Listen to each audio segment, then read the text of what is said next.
Hello hello hello hello everyone, welcome back to our channel Gyan Lab once again. तो आज हम start करने वाले हमारे 26 सितंबर शिफ्ट 1 2021 में जो पेपर आए थे। मतलब सर कि पहले जो आपके सीनियर है अभी जो 2021 में जिन्होंने एमएसटी सीईटी का एग्जाम दिया था, तो उनका पेपर हम आज सॉल्व करने वाले हैं। और ये पेपर अगर 2022 वाले 2023 वाले सॉल्व करते हैं तो उनको बहुत बहुत बहुत ज़्यादा बेनिफिट होने वाला है। बहुत बच्चे कमेंट करके बोल रहे हैं कि सर 2021 मतलब सर ये पीवाईक्यूज क्या ये इंपॉर्टेंट है। तो सबसे पहला क्वेश्चन मैं क्लियर कर देता हूँ कि हाँ ये बहुत बहुत बहुत ज्यादा इंपॉर्टेंट है। सेकेंड बात, क्या सर इसमें से क्वेश्चन रिपीट होते हैं?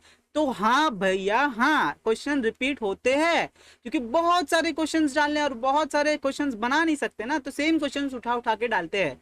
मैम ने एक वीडियो बनाई थी शायद से source of MST CET question, तो उन्होंने उसमें मैम ने बताया था कि बहुत सारे क्वेश्चंस हर बार रिपीट हुए हैं। और ऐसे बहुत सारे क्वेश्चंस आप लोग यहाँ पर देखोगे भी कि शिफ्ट 1 में भी वो आया था, शिफ्ट 26 वाले में भी आया, शिफ्ट 30 वाले में आया, फर्स्ट वाले में आया, फिर पीसीएम वाले में भी बहुत सारे क्वेश्चंस रिपीट हुए, पहले वाले शिफ्ट का तीसरे शिफ्ट में, तीसरे वाले का पांचवें शिफ्ट में, ऐसे आगे पीछे होता रहता है क्वेश्चन। तो पूरा रिपीट नहीं होता है, लेकिन कुछ क्वेश्चन जो होते हैं वो बार बार रिपीट होते हैं। समझ में आ रही है बात? पक्का, चलो ठीक है। और बहुत सारे क्वेश्चंस ऐसे होते हैं कि सेम फॉर्मूला सेम कॉन्सेप्ट, सिर्फ वैल्यू चेंज करके आप लोग को दे देंगे। तो ये बात आपको अभी दिमाग में फिक्स रखनी है कि अगर आप लोगों ने अभी तक कुछ नहीं किया है तो प्लीज पीवाईक्यूज कर लो, पीवाईक्यूज कर लो, प्लीज प्लीज प्लीज। ठीक है, इससे आपके मार्क्स बहुत ज्यादा इंप्रूव होंगे। ठीक है, अगर कोई सीनियर ये वीडियो देख रहा है, ठीक है, जो 2021 वाले थे या फिर उससे पहले वाले थे, प्लीज हमारे बच्चों को बताओ कि पीवाईक्यूज कितने ज्यादा इंपॉर्टेंट है। आपको तो एक्सपीरियंस है तो आप लोग बता सकते हो। ठीक है, तो चलते हैं आज की वीडियो शुरुआत करते हैं। आज हम लोग सॉल्व करने वाले 26 सितंबर शिफ्ट 1 के पेपर्स। ठीक है, क्वेश्चंस पेपर पूरा शिफ्ट डिस्कस करने वाले हम लोग। तो फटाफट स्टार्ट करते हैं। पहला क्वेश्चन आपके सामने ये रहा। ओके सर, क्या दिया है सर? देखो, आपके पास ओनली एंड ओनली 60 सेकंड्स है। 60 सेकंड से कम होता है, लेकिन मान के चलो कि 60 सेकंड्स है। जाओ, दिया 60 सेकंड, सॉल्व करो। ध्यान से पढ़ते, क्या बोला गया है? Open pipe is close from one end, मतलब क्लोज वाला क्वेश्चन पूछा गया है। Then third overtone of close pipe is higher in frequency by 150 hertz. Then second overtone of open pipe, the fundamental frequency of open pipe will be neglect the end correction, मतलब end correction हमको consider नहीं करना है। तो बच्चों इसमें है ना बहुत ज़्यादा कन्फ्यूजन है, पहले उस कन्फ्यूजन को मैं दूर करता हूँ। तो कन्फ्यूजन क्या है सर? आगे चलते हैं, यहाँ पर ये सारा मैंने दे दिया है। थोड़ा सा कन्फ्यूजन देखो क्या होता है। पहली चीज़, ये तीन चीज़ें आप लोग ध्यान से नोट करके रख लो। पहली चीज़ कि स्ट्रिंग के अंदर वाइब्रेशन कितना होता है, स्ट्रिंग वाला कहानी। फिर ओपन पाइप वाला कहानी, दोनों साइड से बोथ एंड से ओपन होते हैं पाइप। और एक होता है क्लोज पाइप वाला। तो ध्यान से यहाँ पर देखो, हाँ, क्लोज पाइप वाला मतलब एक एंड से पाइप क्लोज होता है। तो इसका फॉर्मूला होता है v is equals to sorry n is equals to 1/2L√T/m। ये इसका फॉर्मूला है फ्रीक्वेंसी का। ओपन पाइप के लिए फ्रीक्वेंसी का फॉर्मूला क्या है? n is equals to v/2L। इसका भी formula n is equals to v/2L होता है, लेकिन ये v का वैल्यू क्या होता है? v का फॉर्मूला होता है √T/m होता है। ठीक है, तो ये वाला फॉर्मूला हम लोग नहीं लिख रहे हैं। आगे क्लोज पाइप के लिए यही फॉर्मूला होता है n is equals to v/4L, जहाँ पर ये v और ये v क्या होता है sir? Speed of sound. Speed of sound कितनी दी होती है? क्वेश्चन अगर आप लोग ने सॉल्व किया तो आपको पता होगा 340 हमें दी होती है वैल्यू। तो 340 रखो और कहानी खत्म।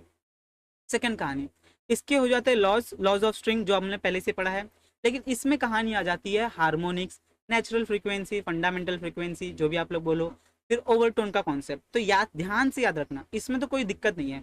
जो भी मिनिमम फ्रीक्वेंसी होती है, मान लो यहाँ पर 500 हर्ट्स ले लो, या फिर उससे भी कम लेते हैं, नॉर्मल एग्जाम्पल 100 हर्ट्स है, ये मिनिमम फ्रीक्वेंसी है। तो जो मिनिमम फ्रीक्वेंसी होती है उसी को हम लोग क्या बोलते हैं? नेचुरल फ्रीक्वेंसी बोलते हैं। अभी इससे ऊपर इसका मल्टीपल, किसका? इसका इंटीग्रल मल्टीपल को हम लोग बोलते हैं हार्मोनिक्स। इसके मल्टीपल इंटीग्रल को हम लोग क्या बोलते हैं? हार्मोनिक्स। अगर ये नेचुरल फ्रीक्वेंसी है एन नॉट, तो n into n naught times ये एन क्या है सर? मल्टीपल इंटीग्रल 1 2 3 4 5 6 7 8, और ये क्या है? ये अपना नेचुरल फ्रीक्वेंसी है। तो हमारे पास क्या आ जाएगा? ये हमारे पास आ जाएगा, अगर यहाँ पर 1 रखा तो मैंने, ये क्या बन गया? 1 इंटू 100 100, तो ये 100 क्या बन गया? First harmonic. फिर अगर मैंने इसको 2 से मल्टीप्लाई किया तो 200 क्या बन गया? इसका सेकंड हार्मोनिक। तो 300 को बोला तो 300 क्या बन गया? इसका थर्ड हार्मोनिक। और ध्यान से, ओवरटोन क्या होता है? ओवरटोन, ओवरटोन मतलब सर, ओवरटोन मतलब कि जो हमारा फंडामेंटल फ्रीक्वेंसी है उसको छोड़ के, तो ये भी फंडामेंटल फ्रीक्वेंसी है, उसको छोड़ के उसके बाद से जो फ्रीक्वेंसी चालू होती है, फिर जो हार्मोनिक चालू होती है, उसको हम लोग बोलते हैं फर्स्ट ओवरटोन, और इसको हम लोग क्या बोलेंगे, इसको बोलेंगे सेकेंड ओवरटोन, और ऐसे ही आगे तरफ चलता जाएगा 400 500 600 700 800, और वैसे हमारा ओवरटोन हार्मोनिक्स चलते जाएगा। तो ये कॉन्सेप्ट समझ में आ गया पक्का। लेकिन क्लोज में थोड़ा सा झोल होता है, क्लोज में थोड़ा सा झोल होता है। सर क्या झोल होता है? सेम कहानी, इसमें भी फंडामेंटल फ्रीक्वेंसी होती है, हार्मोनिक्स होती है, लेकिन इसमें जो फ्रीक्वेंसी ये ओवरटोन होता है वो हमारे पास सिर्फ ऑड ओवरटोन्स मिलते हैं हमें। मतलब सर, मतलब मान लो कि आपके पास यहाँ पर इसकी भी एग्जाम्पल लेते हैं कि 100 है, क्या है फंडामेंटल फ्रीक्वेंसी 100 है, तो मल्टीपल इंटीग्रल 100 200 300 400, शायद से आपको ना दिखता हो, मैं एग्जाम्पल यहाँ पे लिख लेता हूँ, 400 500, ऐसे सारी कहानी आप लोगों को पता है। तो अभी इसमें से क्लोज वाले में क्या सीन है, क्लोज वाले में ये सीन है कि इसमें सिर्फ और सिर्फ प्रेजेंट होती है ऑड ओवरटोन्स, ऑड हार्मोनिक्स, ठीक है, ऑड हार्मोनिक्स, ये हमें हमारा प्रेजेंट रहता है। मतलब सर कि पहला वाला छोड़ दो, ये तो फर्स्ट हार्मोनिक बन गया, ठीक है। अभी ओवरटोन आपको देखना है कि पहला ओवरटोन क्या आएगा, तो आप लोग बोलोगे सर ये है फर्स्ट ओवरटोन, नहीं, क्लोज वाले में फर्स्ट ओवरटोन ये होता है, ये वाला फर्स्ट ओवरटोन होता है। सर सेकंड क्या होगा, सेकंड फिर 500 हो जाता है। थर्ड क्या होगा सर, तो थर्ड क्या हो जाता है 700 हो जाता है। ऐसे आपको 700 7 फिर 9 फिर 11 फिर ऐसे आपके ओवरटोन्स आते हैं। तो ये फर्स्ट ओवरटोन, ये सेकंड ओवरटोन, ये third overtone and so on. तो आपको ये कॉन्सेप्ट याद रखना है, ठीक है। इसका जर्नलाइज फॉर्मूला भी दिया गया है, p+1 into N, 2p+1 into N. तो ये भी आप लोग जाके देख सकते हो, सब टेक्स्ट बुक में लिख के दिया है, जाके आपको एक बार पढ़ना पड़ेगा, ठीक है। तो यहाँ पर क्या बोला गया, ओपन पाइप है, क्लोज है एक एंड से, थर्ड ओवरटोन है of close pipe is higher in frequency by 150, मतलब जो भी ओवरटोन है उससे कितना है 150 हायर है।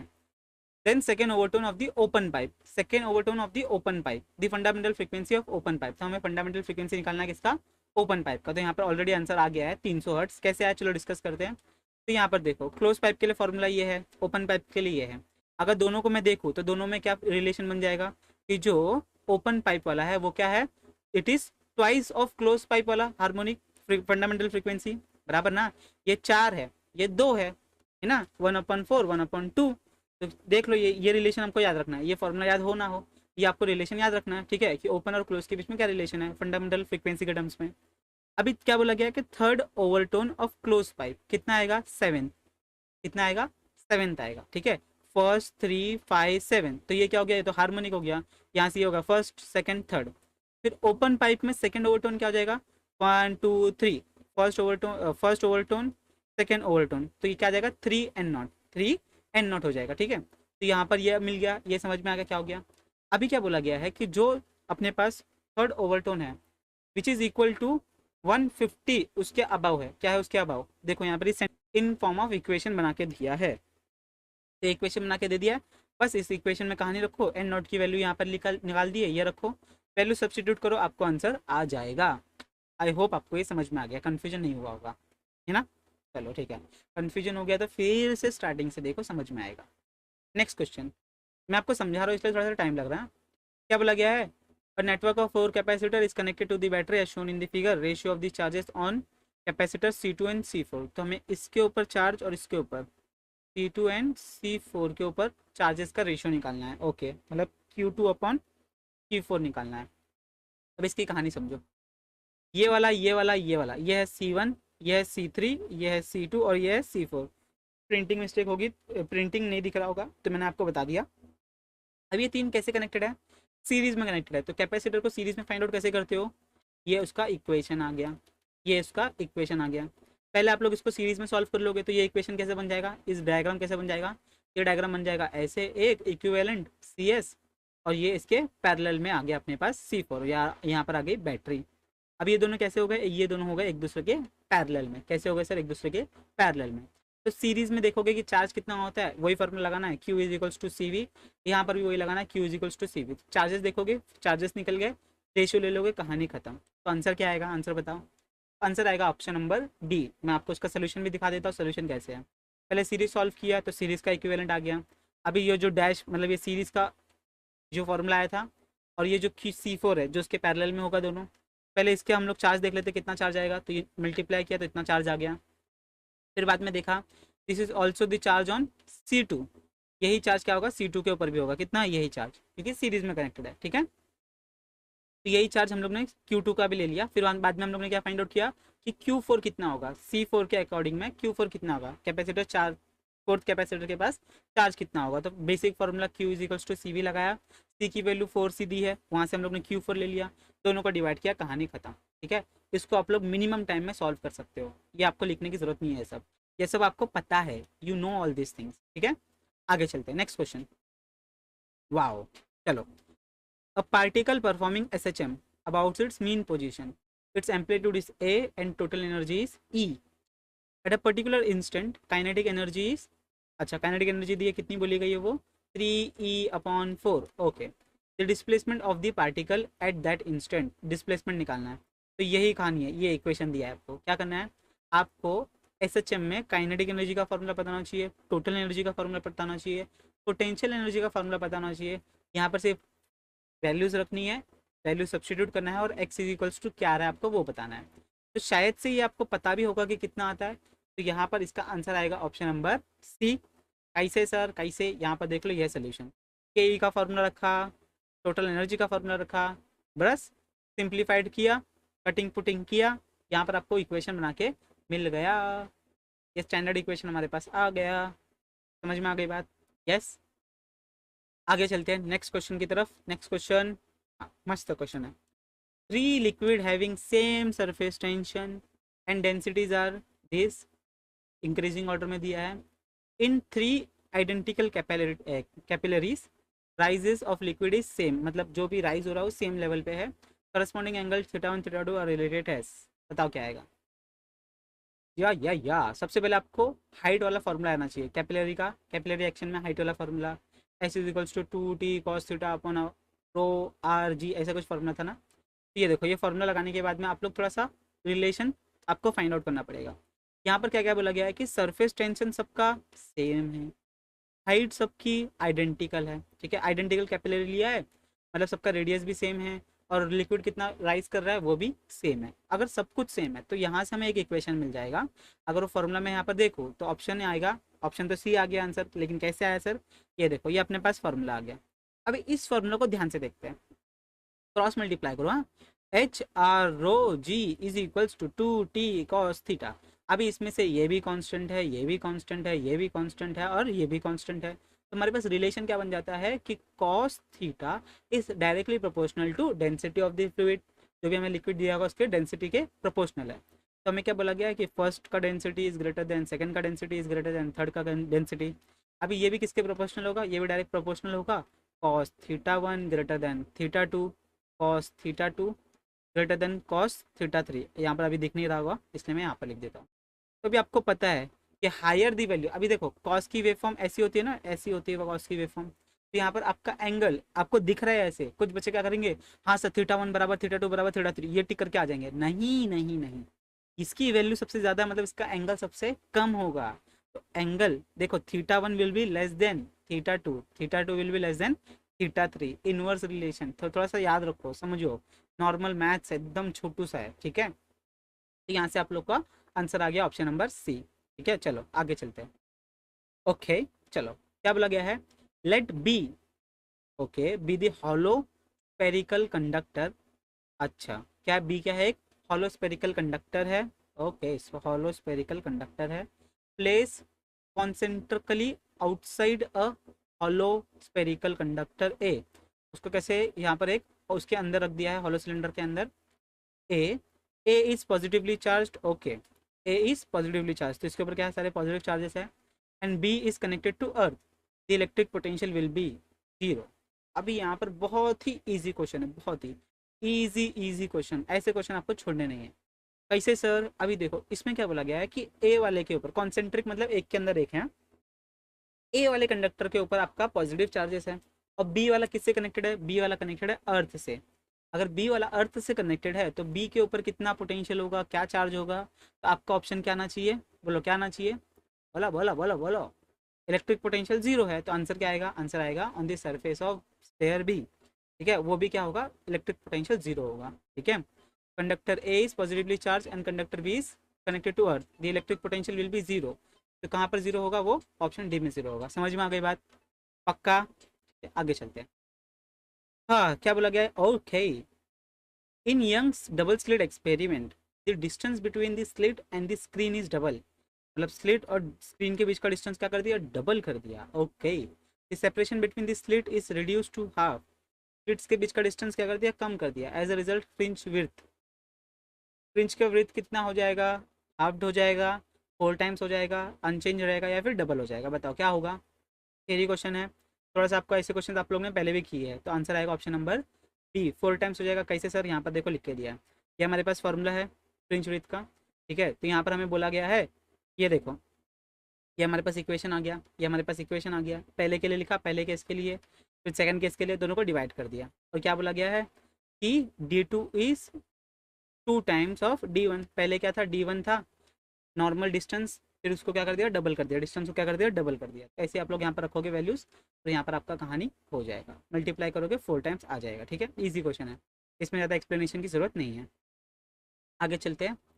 ओके, अरे अरे ये तो डायरेक्ट आपको आंसर दिख गया। चलो ठीक है, तो भी पढ़ते हैं अपन। क्या बोला गया है सर, यहाँ पर बोला गया है, a musical instrument X produces sound waves of frequency and amplitude A, another musical instrument Y produces sound wave of frequency this, the wave produced by both the instrument have equal energies। अच्छा, energies equal है, the amplitude of the wave produced in the instrument y will be, तो y के ऊपर कितना है हमें वो निकालना है। तो हमारे पास ऐसे समझो कि आपके पास दो म्यूजिकल इंस्ट्रूमेंट है x एंड y। तो क्या बोला गया, x कितना फ्रीक्वेंसी प्रोड्यूस कर रहा है, n कर रहा है, y कितना प्रोड्यूस कर रहा है, n/4 कर रहा है। और दोनों की एनर्जीज क्या है, एनर्जीज x की और एनर्जी y की क्या है, इक्वल है। तो y का एम्पलीट्यूड कितना होगा, y का एम्पलीट्यूड कितना होगा, मतलब ये इसको अगर 1 नाम दे दिया, इसको 2 नाम दे दिया, ये जो आपके बुक में करके दिया है। तो एनर्जी कितनी होती है, एनर्जी का फार्मूला ये है, यहाँ पर ओमेगा का रख दे दो फार्मूला, तो आपके पास रिलेशन मिल जाता है। किसका रिलेशन है सर, एनर्जी फ्रीक्वेंसी एम्पलीट्यूड का रिलेशन है। अभी इस रिलेशन के हिसाब से एनर्जीज इक्वल है, तो हमारे पास एम्पलीट्यूड भी क्या हो जाएंगे, इक्वल हो जाएंगे। मतलब ये जो हमारे पास फ्रीक्वेंसी इंटू एम्पलीट्यूड है वो भी क्या हो जाएंगे, इक्वल हो जाएंगे। स्क्वायरिंग हटा दोगे तो आप लोग ये भी लिख सकते हो, और इस फंडे से हम लोग यहाँ से रेशियो निकाल सकते हैं। तो रेशियो आपको मिल गया, रेशियो क्या आएगा आपका, A2/A1 = N1/N2। तो यहाँ पर सबकी वैल्यू दी है। सबसे पहले यहाँ पर N1 की वैल्यू n दी है ना, और ये इसकी वैल्यू कितनी दी थी, n/4 दी थी। तो कितना आएगा आंसर, डिवीजन का डिवीजन ऊपर चला जाएगा, n से n मर जाएगा, तो क्या आ जाएगा, 4 आ जाएगा। ठीक है, और ये a इंटू मल्टीप्लाई कर दोगे तो क्या आ जाएगा, 4 times of A1। A2 is 4 times of A1। कहानी आपकी हो जाएगी। आंसर क्या है, आंसर है C। यस, आगे चलते हैं। नेक्स्ट नेक्स्ट नेक्स्ट, इजी है ये भी। A series combination of pure inductor, pure resistance is connected to the battery of register of EMF E, internal resistance is negligible, then the current flowing through the circuit depends upon. Current किसके ऊपर depend करेगा, यहाँ पर आपको कहानी पता होना चाहिए कि जो प्योर इंडक्टर होता है, जो प्योर इंडक्टर है उसकी रेजिस्टेंस एकदम जीरो होती है। ठीक है, उसके पास रेजिस्टेंस कुछ भी नहीं होता है प्योर के केस में। और यहाँ पर रेजिस्टेंस है और कुछ EMF है, तो कौन करंट कंज्यूम करेगा, तो करंट कंज्यूम करने वाला सिर्फ दो ही चीज़ बची, एक तो रेजिस्टेंस कंज्यूम करेगा, ठीक है, यूज़ करेगा, फ्लो करेगा, डिपेंड करेगा करंट, और बैटरी। ठीक है, बैटरी के अंदर अगर नहीं है तो थोड़ा बहुत वहाँ से करंट फ्लो करेगा। ठीक है, तो आंसर क्या आएगा, आंसर आएगा ऑप्शन नंबर ए। देखते हैं क्या है सर, ए आ गया। नेक्स्ट यहाँ पर देखो लिख के दिया है, आइडियल इंडक्टर के पास जीरो रेजिस्टेंस होता है, वो कुछ नहीं करता, कुछ नहीं करता। तो अगर आपको ये देखना है तो यहाँ पर डिपेंड करता है, E/R, खत्म। E/R लिखा, आगे चले। नेक्स्ट क्वेश्चन, बहुत बढ़िया क्वेश्चन आ गया आपके पास, ध्यान से देखते हैं। The output of Y in the following circuit will be 1 if and only if B is 1, A is 0, A is 1, B is 0। अच्छा, तो यहाँ पर अपने को वेरीफाई करना पड़ेगा, ऑप्शंस रख रखे, ऑप्शन रख रखे अगर वेरीफाई करेंगे कि अगर B1 होगा तो B1 होगा तो हमें आंसर क्या मिलेगा, A0 होगा तो हमें आंसर क्या मिलेगा, C0। A अगर हम लोगों ने 1 रखा तो क्या होगा, B हम लोग ने 1 रखा, 0 रखा तो क्या होगा। मतलब एक बार 0 रखो, एक बार 1 रखो, एक बार 0 रखो, एक बार 1 रखो, तो क्या होने वाला है, हमें आउटपुट में क्या चाहिए, 1 चाहिए। तो इसका आंसर, सबसे पहली बात, ये कौन सा गेट लग रहा है आपको बताओ, ये एंड गेट लग रहा है। एंड क्या करता है, मल्टीप्लीकेशन। ये कौन सा लग रहा है, और गेट लग रहा है, और क्या करता है, एडिशन करता है। तो यहाँ पर मान लेते हैं कि ये है आपका 1, ये है 0, ये है 1, ये है 0। तो बी को क्या रखा है, 0 रखा है, ए को क्या रखा है, 1 रखा है। तो अगर ए को 1 रखा है, ये मल्टीप्लाई करेंगे तो यहाँ से ये 1 तो यहाँ पर फिर से आ गया, इन दोनों को मल्टीप्लाई करेंगे तो 1 आ जाएगा, और 1 + 1 आपको 1 मिलेगा। Option number C is the correct option. तो यहाँ पर अपने को आंसर मिल गया, यहाँ पर ये आंसर अपने को मिल गया, ऑप्शन नंबर सी। चेक करने की जरूरत ही नहीं आगे। ठीक है, आगे चलते हैं। Next question, a disc of copper having radius r, if and only if, वो उसमें वर्ड याद रखना, इफ एंड ओनली इफ तो क्या बोला था, हाँ डिस्क ऑफ कॉपर, अरे यार इसका भी आंसर आपको दिख गया। Is rotated about its centre with frequency N per seconds, uniform magnetic field with its plane perpendicular to individual. Okay, तो इसका तो डायरेक्ट ये फॉर्मूला बेस्ड क्वेश्चन है, और ये आपको, ये डिस्क वाला है ना, तो ये आप लोग कहाँ पर देख सकते हो, ये आप लोग मोशनल ईएमएफ वाला टॉपिक हम लोग ने किया था ना ईएमआई वाले में, उसमें ये कहानी आपको देखने मिलेगी। आपको यहाँ पर फॉर्मूला डिराइव करना पड़ेगा, तो फॉर्मूला आपको अगर आता है तो आप लोग डायरेक्ट टिक करके आगे चल सकते हो। तो option number B is the correct answer. ठीक है, आगे चलते हैं। चलो, इसका नहीं दिख रहा है। 11th question, molecular specific heat at constant pressure of an ideal gas is this. The ratio of specific heat at constant pressure to constant volume of the gas is, बताओ क्या आएगा। एकदम इजी क्वेश्चन है। हमें CP दे दिया है, CV निकालना है, एडियाबेटिक कांस्टेंट निकालना है, एडिया रेशियो निकालना है ना स्पेसिफिक हीट का, सीपी अपॉन सीवी, मतलब क्या निकालना है, गामा निकालना है आइडल गैस के लिए। तो क्या आएगा बताओ, आंसर आएगा यहाँ पर ऑप्शन नंबर सी। कैसे सर, कैसे सर, कैसे, ये बताओ। तो यहाँ पर देखो ये आ गया सोल्यूशन। सीपी अपने को ये दिया है, तो अकॉर्डिंग टू मेयर्स रिलेशन हम लोग क्या कर सकते हैं, C V is equals to C P minus R, या फिर R is equals to C V plus C P, ऐसे कुछ है ना रिलेशन। तो उसमें हम लोग ने ये वैल्यू रखा, सी वी मिल गया अपने को, सी वी मिल गया, दोनों को डिवाइड करो, कहानी खत्म, कहानी खत्म। आगे चलते हैं, नेक्स्ट क्वेश्चन। ओके, अरे यार इसमें भी दिख गया आंसर। क्या हो गया, आज पीपीटी कैसी बन गई मेरी, 2 बार क्लिक हो जाता है। Moment of inertia of solid sphere about its diameter is I. हमें क्या मिल गया, एक सॉलिड स्पेयर है जिसका moment of inertia is I, it is then casted into 27 small spheres of same radius, same diameter. Okay, the moment of inertia of each new sphere is, तो हम लोग के पास एक सॉलिड स्पेयर था जिसका moment of inertia था, फिर उसको उतने ही मास को हम लोग ने क्या किया, छोटे छोटे छोटे छोटे 27 छोटे छोटे हम लोग ने स्पेयर बना दिए, और सब स्पेयर का डायमीटर क्या है, सेम है। तो जो नया स्पेयर बना है उसका मोमेंट ऑफ इनर्शिया कितना आएगा, तो यहाँ पर देखो ये है अपना moment of inertia solid sphere का। यस, अभी क्या बोला गया, जो बड़ा मास है उसको हम लोग ने क्या किया, टोटल मास है उसको हम लोग ने क्या किया, 27 नए मास में डिस्ट्रीब्यूट कर दिया। ठीक है, ये अपना टोटल था मास ऑफ ओरिजिनल स्पेयर, उसको हम लोग ने क्या कर दिया, छोटे छोटे स्पेयर्स में हम लोग ने डिवाइड कर दिया। तो यहाँ पर ये रिलेशन आपको बना के दे दिया है। आगे क्या बोला गया, radius of each spare is इतना हो जाएगा। अब ये रिलेशन कहाँ से आया, पिछली बार भी मैंने आपको बताया था क्यूब वाला कहानी, cube is equals to n times of r cube होता है। तो यहाँ पर 27 आ गया तो क्या हो जाएगा, डायरेक्ट 3 हो जाएगा। तो यहाँ से आप लोग ये लिख सकते हो। बस अभी और क्या बचा है, मोमेंट ऑफ इनर्शिया नया वाला लो, उसमें वैल्यूज रखो, एम डैश का वैल्यू रखो, आर डैश का वैल्यू रखो, आंसर डालो, आपको फॉर्मूला मिल जाएगा। ठीक है, आपको आंसर मिल जाएगा। Option number B is the correct answer. ठीक है, नेक्स्ट। अभी इसमें थोड़ा सा दिमाग लगाना है। क्या बोला गया, what are the values of E in the following circuit if current of 2 ampere flows through it in a clockwise and then in anticlockwise direction. तो पहले क्या कर रहा है, पहले क्लॉकवाइज घुमा रहा है, फिर एंटी क्लॉकवाइज घुमा रहा है, उस टाइम पे क्या होगा। तो यहाँ पर बेसिकली हमें फॉर्मूला लगाना है I is equals to V by R. अब ये वोल्टेज क्या आएगा, यहाँ पर पहले हम लोग क्लॉकवाइज लेते हैं, क्या लेते हैं सर, क्लॉकवाइज लेते हैं। तो जब क्लॉकवाइज लोगे तो यहाँ से तो ये अपना ये हो गया। ठीक है, तो क्या आएगा ई, अभी ई हम लोग ने क्लॉकवाइज लिया तो E is greater then 20, E minus 20 upon total resistance कितना हो जाएगा 9। फिर उसके बाद में सेकंड ये हो गया क्लॉकवाइज, फिर एंटी क्लॉकवाइज लेंगे, एंटी क्लॉकवाइज में क्या आ जाएगा सर, एंटी क्लॉकवाइज में जाएगा ई इज लेस देन ई 20, यहाँ पर क्या आएगा आपका 20 माइनस ई अपॉन 9। बस यही सॉल्व करना है, आपको आंसर मिल जाएगा। अगर ये सॉल्व कर रहे हो, इसका वैल्यू 2 दिया है तो पहले हम लोग ऊपर वाला सॉल्व कर लेते हैं। इसका वैल्यू 2 दिया है तो 2 9 ज़ा 18 ई माइनस 20, तो यहाँ से ई इज इक्वल्स टू इस साइड गया तो प्लस हो जाएगा 38, ई की वैल्यू 38 आ रही है। अगर इसके आगे तो मुझे करना ही नहीं है, इसके आगे अगर मैं करूँगा तो भी मैं बेवकूफ़। यहाँ पर 38 दिखा, टिक किया, आगे बढ़ा, नेक्स्ट मुझे वेरीफाई करने की जरूरत ही नहीं है। सेम चीज़ आप लोग वेरीफाई कर सकते हो, 20 माइनस ई करना और ई की वैल्यू फाइंड आउट कर लेना, तो 2 आएगा, देख लेना आप लोग। ठीक है, यहाँ पर ये आ गया, सोल्यूशन भी यहाँ पर दिया है। ओ माय गॉड, फिर से दिख गया, अरे हटा हटा हटा हटा हटा। अच्छा चलो बताओ इसका आंसर क्या आएगा, बोलो, ये देखने मिलेगा। चलो, at the pole a stretch wire of given length vibrates in unison with the tuning fork, मतलब रेजोनेंस में है पोल पे। हाँ, पोल इक्वेटर पता है ना अर्थ पे। Okay, at the equator for the same setting to produce resonance with same fork the vibrating length of the wire. Should be same, should be decrease, should be increase 2 times, should be decrease increase 3 times. तो क्या करना पड़ेगा? तो यहाँ पर इसको समझाने के लिए थोड़ा सा हम लोग लॉजिक लगाते हैं। तो हमें एक चीज़ पता है कि जी की वैल्यू पोल पे ज़्यादा होती है कंपेयर टू जी की वैल्यू इक्वेटर पे, ये हमें पता है। ओके सो हमें ये सेकंड चीज़ ये पता है कि जो रेडियस होता है अर्थ का वो इक्वेटर पे ज़्यादा होता है कंपेयर टू रेडियस इन पोल। तो अपने एकदम सर्कल नहीं होता है, अब अर्थ थोड़ा सा पचका हुआ था, तो इक्वेटर पे हमारा रेडियस ज़्यादा होता है।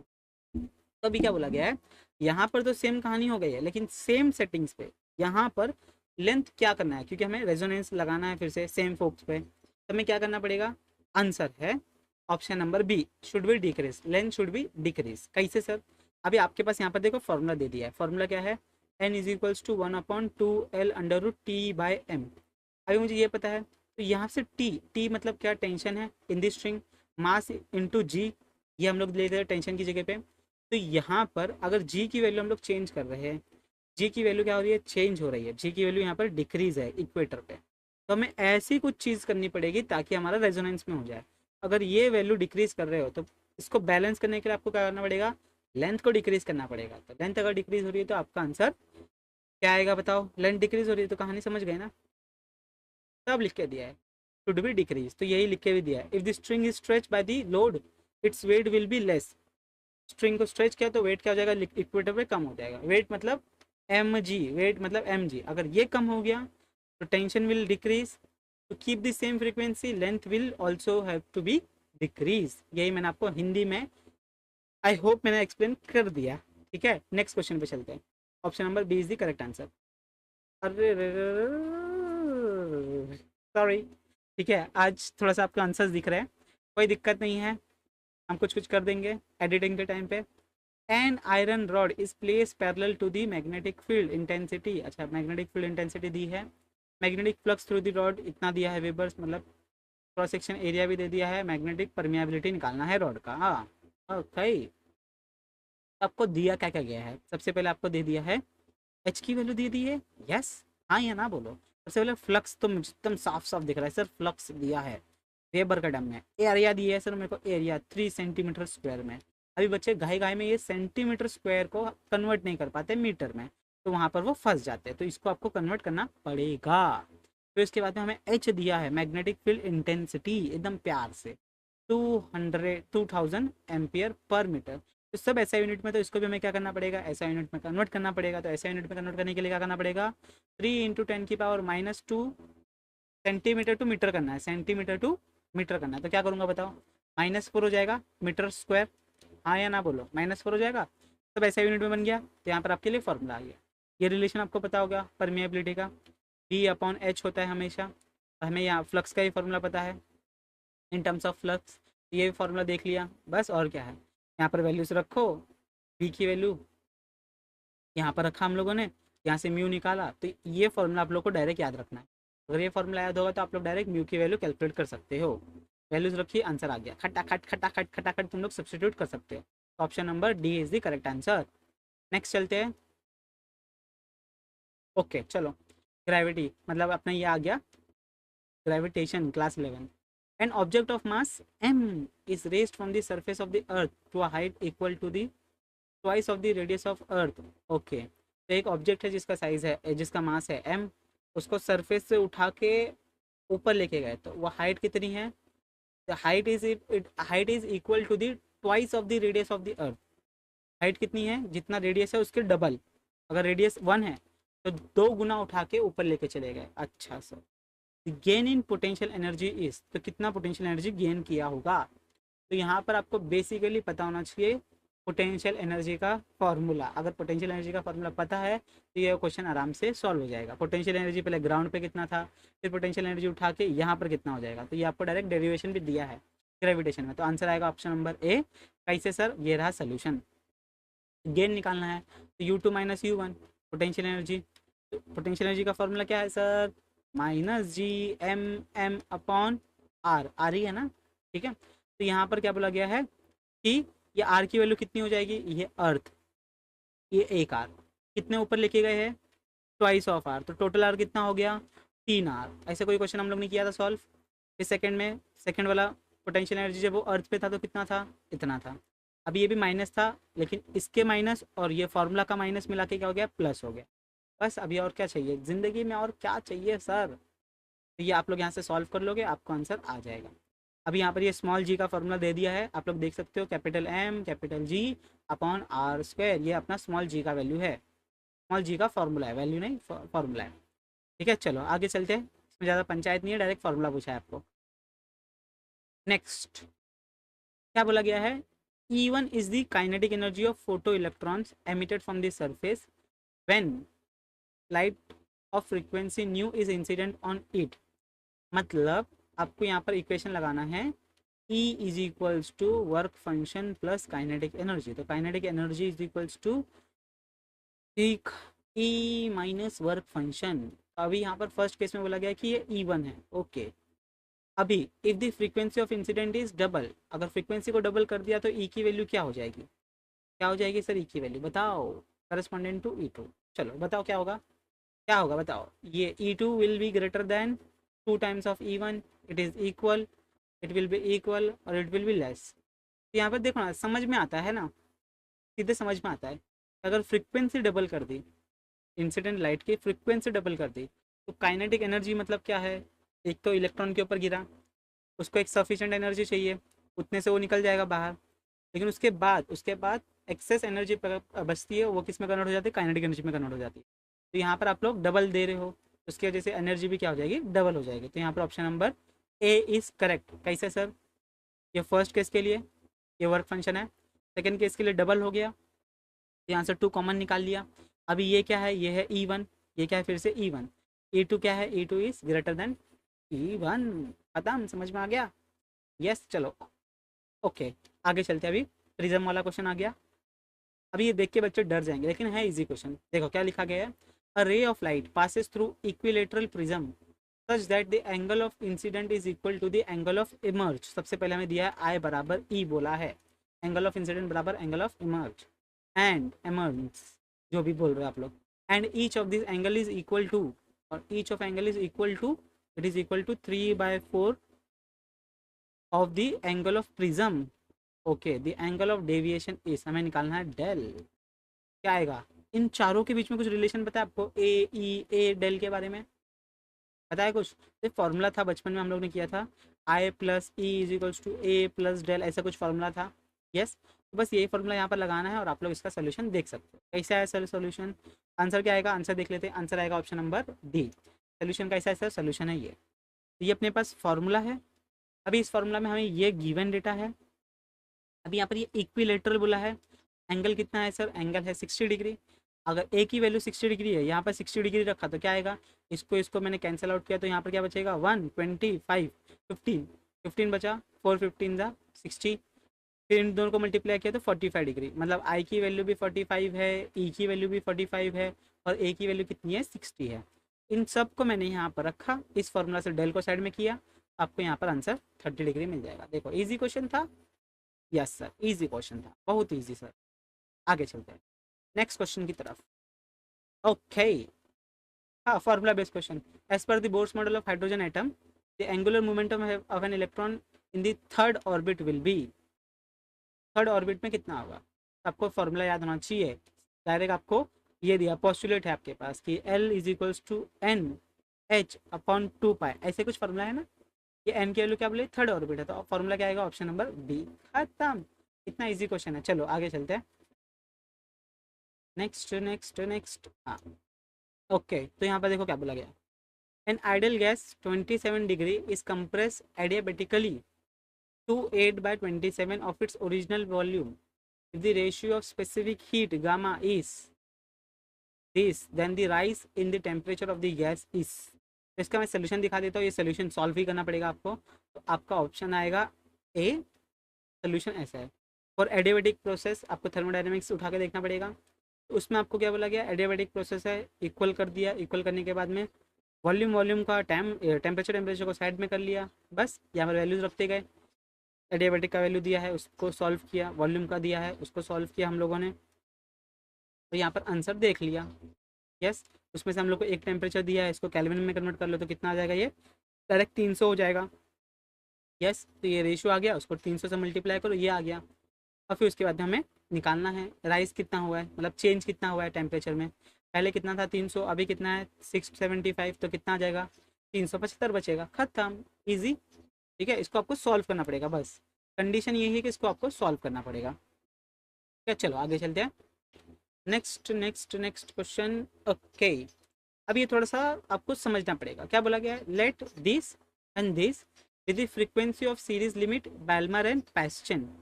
अभी देखो नीचे क्या था, n is equals to 1 Lyman, Balmer, Paschen, ऐसे एंड सो ऑन कंटिन्यू होता है ना, पैस्चन, ब्रैकेट, और आगे आगे चलते चलते अपन, ठीक है। तो इसका अपन कहानी समझते हैं कि V1 का वैल्यू हमें बैल्मर के सीरीज में दे दिया केस में, फिर पैस्चन के केस में दे दिया V3, V1 और V3 दे दिया है। हमें क्या फाइंड आउट करना है, if the frequency of first limit of Balmer series V2, the relation between V1 V2 V3, V1 बोल रहा हूँ मैं, इसका मतलब आप लोग समझ लो कि ये न्यू वन है, nu one nu two nu three है, ठीक है, मतलब फ्रीक्वेंसी। फ्रीक्वेंसी और वेवलेंथ का कुछ रिलेशन होता है, क्या होता है सर, फ्रीक्वेंसी और वेवलेंथ का कुछ रिलेशन है, c टाइम्स ऑफ वेवलेंथ, ये रिलेशन है ना। तो हमें पता है, देखो क्या है कहानी, आंसर आएगा आपका ऑप्शन नंबर डी। कैसे सर, ये तो अपने पास एक रिलेशन आ गया, ये क्या आ गया, रिलेशन आ गया, ठीक है। अब ये नॉर्मल रिलेशन है, इसमें हम लोग n1 n2 की वैल्यू पुटअप करेंगे और कहानी देखते जाएंगे।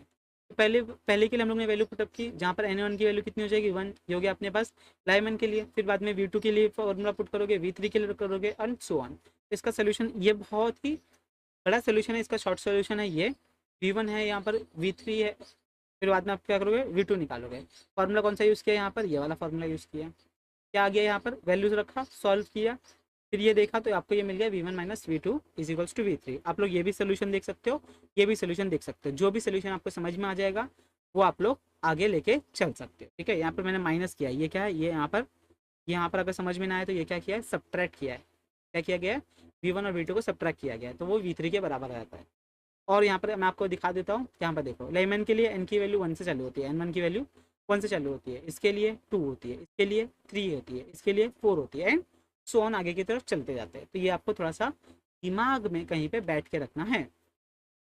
आगे चलते हैं, तो यहाँ पर 2 का स्क्वायर 4 आ गया था और 3 का स्क्वायर 9 आ गया था, इसलिए यहाँ पर डायरेक्ट 4 और 9 ले लिया था, स्क्वायर स्क्वायर करके, ठीक है। ये आपको थोड़ा सा याद रखना है। चलते हैं आगे, आगे आगे चलते हैं। Next question next question next question आपके सामने ये रहा। Okay, sound wave takes 3 minutes to travel between two stations. When the temperature of air is this, if the temperature of air increases to 37, the sound wave will take how much time in minutes to travel between two same stations? तो हमें minute में ही answer निकालना है, तो इसको convert करने की जरूरत हमें नहीं है। 3 मिनट्स को हम लोग 3 मिनट्स ही रहने देंगे, बस यहाँ पर टेम्परेचर के साथ और स्पीड के साथ क्या रिलेशन है वो थोड़ा सा हमें समझना पड़ेगा। तो हमारे पास एक फॉर्मूला था, v is equals to under root gamma A gamma, और क्या था आर टी अपॉन एम, ऐसा कुछ फार्मूला था। इससे मुझे पता है कि v क्या है सर, v है it is directly proportional to root T. क्या है सर, रूट टी। तो यहाँ पर क्या दिया गया है, अब ये t क्या होगा, ये हो जाएगा 300 टू 73 ऐड करेंगे, ये कितना हो जाएगा, ये हो जाएगा 310, करेक्ट ना, 310 हो जाएगा ना। बस हमें यही करना है, कहानी खत्म, कहानी खत्म। कैसे सर, ये देखो ऑप्शन नंबर डी आएगा, कैसे आएगा देख ले। यहाँ पर speed of sound inversely proportional है, ठीक है, इन्वर्सली बोल रहा सॉरी, रूट टी है, तो यहाँ पर T1 और T2 का वैल्यू रखा, तो यहाँ से V1 बाई V2 मिल गया अपने को। टाइम टेकन का फॉर्मूला क्या है, T is equals to distance upon velocity या फिर स्पीड, जो भी आप लोग बोलो। स्पीड हमें दे दिया है इन्वर्सली प्रोपोर्शनल टाइम के, तो यहाँ से हम लोग ने एक रेशियो ले लिया, इस रेशियो में V1 बाई V2 हमें दिया है और इनिशियल टाइम भी हमें दिया है। तो हम लोग क्या कर सकते हैं, हम लोग निकाल सकते हैं, it is as it see as it see. क्या बोल दिया मैंने ये, ठीक है, इग्नोर, ठीक है, हमारी इंग्लिश बहुत ख़राब है। चलो, ओरल क्वेश्चन 10 सेकंड में इसका आंसर होना चाहिए। परफेक्टली ब्लैक बॉडी है, कोएफिशिएंट ऑफ एब्जॉर्प्शन कितना होता है, तो इसका तो आंसर बच्चे बच्चे दे देंगे जिन्होंने बोर्ड्स अच्छे से पढ़ा है। Option number B, absorption, black body ना, परफेक्टली ब्लैक बॉडी का एब्जॉर्प्शन कितना होता है, यूनिटी होता है, मतलब वो पूरा एब्जॉर्ब कर लेता है। Next, an AC source of frequency this EMF this is connected to LR circuit having L is equals to this many Henry, R is equals to this impedance of the circuit। अभी impedance निकालना है, ये देखो क्या है, L लगाया है और R लगाया है ना, तो ये L और ये R, L R और यहाँ से लगा दिया हम लोगों ने AC सोर्स, जिसकी फ्रीक्वेंसी, वोल्टेज सब कुछ हमें दिया गया है। तो सबसे पहले हम लोग यहाँ पर निकालेंगे R, हमें रेजिस्टेंस दे दिया है, लेकिन यहाँ पर हमें एक्सेल नहीं दिया है, हमें एक्सेल नहीं दिया, तो हमें एक्सेल निकालना पड़ेगा। X L is equals to omega L. What is omega? Omega is 2πNL में 2π इंटू फ्रिक्वेंसी 50, L की value 0.4 into pi divide by pi. Pi से पाई मर गया, मल्टीप्लाई करो, डिवाइड करो, जो भी करना है करो। आपको आंसर कितना आएगा? आंसर कितना आएगा बताओ? एक्सेल आ गया, आर आ गया। जेड का फॉर्मूला क्या है? Z is equals to under root R square plus XL square. बस वैल्यू रखो, कहानी खत्म, आंसर आ जाएगा। ठीक है। और फिर क्या पूछा गया? करंट कितना फ्लो कर रहा है, तो पहले जेड निकाल लो, फिर करंट निकाल लेना। क्या आएगा आंसर? यहाँ पर मैं इसको हटा देता हूँ, आंसर आएगा 50 ओम्स। माय गॉड, 50 ओम्स आ रहा है। देखो कैसे, यहाँ पर देखो, ये सॉल्व किया तो ये 40 मिल गया, उसके बाद में स्क्वायर लिया तो आपको ये 50 मिल गया। बस जेड की वैल्यू 50 है। करंट निकालने की जरूरत पड़ेगी क्या? बोलो, पड़ेगी करंट? नहीं पड़ेगी। डायरेक्ट टिक किया, आगे बढ़े, करंट निकालने की जरूरत नहीं पड़नी चाहिए। ठीक है। अगर पहले करंट निकालोगे तो फिर दिक्कत हो जाएगी, क्योंकि करंट ये भी यहाँ पर है, सेम सेम है। आपको इन दोनों में से कोई एक सिलेक्ट करना पड़ेगा। ठीक है। तो आप लोग स्मार्ट वर्क कर सकते हो। अगर ऐसे क्वेश्चन फिर से दिख गए तो एक वैल्यू निकालो, अगर कोई वैल्यू रिपीट नहीं है टिक करो, आगे बढ़ो। ठीक है। चलो नेक्स्ट क्वेश्चन। ओके, क्या बोला गया है? Refractive index of diamond, glass, water with respect to air is this respectively. Let's VD, VG, VW are the velocities of light in diamond, glass, water respectively. Then which of the following relation is correct? Relation incorrect. Incorrect पूछा है। Then which one of the following relation incorrect? इस आना चाहिए था। देखते क्या है इसका आंसर। आएगा ऑप्शन नंबर डी। कैसे आएगा देख लेते हैं। सी तो बोल दिया गया है, हमें पता है ये फॉर्मूला होता है रिफ्रैक्टिव इंडेक्स का, वेलोसिटी अपन वेलोसिटी होता है। ठीक है। अभी एयर अपन है, डायमंड के लिए लिया तो डी, तो यहाँ से डायमंड के लिए हमारे पास इक्वेशन आ गया। तो इसके बाद में ग्लास के लिए भी ऐसे सेम कर सकते हो, और यहाँ पर वाटर के लिए भी सेम कर सकते हो, यहाँ पर जी आएगा। तो यहाँ से हमको ये पता चल जाता है कि जो वेलोसिटी है ग्लास, डायमंड, वाटर की, it is inversely proportional to the refractive index. अगर इन्वर्सली प्रोपोर्शनल है तो ये क्या आएगा हमारे पास? Velocities are inversely proportional to the reflective index. तो वेलोसिटी अगर इन्वर्सली प्रोपोर्शनल है तो हमारे पास ये इक्वेशन आ जाएगा। क्या आ जाएगा सर? ये इक्वेशन आ जाएगा। समझ में आ गई बात? पक्का। इसलिए option number C is the correct answer. तो आई होप सो ये 25 क्वेश्चन सॉल्व करने में बहुत ही आपको मजा आया होगा। थोड़ा बहुत बीच में अगर मैंने ब्लफ कर दिया होगा तो उसको इग्नोर कर देना। ठीक है। थोड़ा बहुत होता है, कंटिन्यू रिकॉर्डिंग कर रहे हैं ना, इसलिए। तो सो और कुछ आंसर्स बीच में दिख गए थे तो उसके लिए भी सॉरी। नेक्स्ट टाइम मैं ध्यान रखूंगा कि मैं भी उसमें कुछ एनिमेशंस लगा दूं। तो बस इस वीडियो को यहीं पे करते हैं समाप्त। अगर वीडियो अच्छी लगी होगी तो चैनल को सब्सक्राइब कर देना, वीडियो को लाइक कर देना। ठीक है। और अगर अभी तक NCERT वाली चैनल को सब्सक्राइब नहीं किया है तो जाके NCERT वाली चैनल को भी सब्सक्राइब कर लो, जहाँ पर अंजलि मैम आपके नीट्स के अपडेट, नीट्स के PYQs, वो बहुत कुछ मैम लेके आ रही है। और अगर अभी तक अपना टेलीग्राम ग्रुप नहीं ज्वाइन किया है तो टेलीग्राम ग्रुप ज्वाइन कर लो, जहाँ पर आपको सारे नोट्स और इसका PDF मैंने ऑलरेडी दी है, ऑलरेडी आपको प्रोवाइडेड है टेलीग्राम ग्रुप पे। सारे शिफ्ट्स का मैंने PCB इन शिफ्ट्स का आपको ऑलरेडी मैंने सोल्यूशन प्लस PDF सब कुछ दे दिया। और इसकी PDF कहाँ पर मिलेगी सर? इसकी PDF आपको हमारी वेबसाइट पे मिल जाएगी। इस वेबसाइट का नाम क्या है सर? वेबसाइट का नाम है www.gyanlabap.com।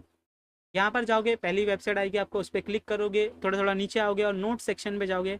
नोट्स के ऊपर क्लिक करोगे तो वहाँ पर आपको विंडोज़ दिखेगी, MST, CET, PCM, PCB। उसके अंदर क्लिक करोगे, शिफ्ट वाइज पेपर सोल्यूशन सब कुछ अवेलेबल है। समझ में आ गई बात? यस।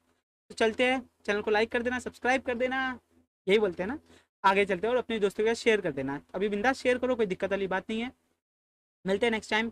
Thank you everyone. अपने प्यारे प्यारे कमेंट्स, सजेशंस जो भी है आप लोगों बता सकते हो कमेंट में कि सर 50 MCQ ले लो सर, 25 MCQ ठीक है, क्योंकि टाइम पीरियड बढ़ जाता है। मैं 25 क्यों लेके आ रहा हूँ? क्योंकि अगर 50 MCQ सॉल्व करूँगा तो वो वीडियो कम से कम 90 से 100 मिनट की बन जाएगी। मतलब 1.5 से 2 घंटे की वो वीडियो बन जाएगी, क्योंकि मैं यहाँ पर एक्सप्लेन कर रहा हूँ। सिर्फ सॉल्व करना है, देखा क्वेश्चन सॉल्व किया, टक ठक ठक ठक ठक। मैं आपको थोड़ी चीज़ें बता रहा हूँ कि क्या क्या आपको इंपॉर्टेंट है, क्या इंपॉर्टेंट नहीं है। तो चलो मिलते हैं next time. Bye everyone, take care. पढ़ाई करते रहो, आपको ऐसे वीडियोस मिलती रहेगी, और जो भी बीच बीच में अपडेट आती है वो भी आपको अपडेट मिलती रहेगी। इसलिए इस चैनल को सब्सक्राइब करके रहो। मिलते हैं next time. Bye everyone, take care.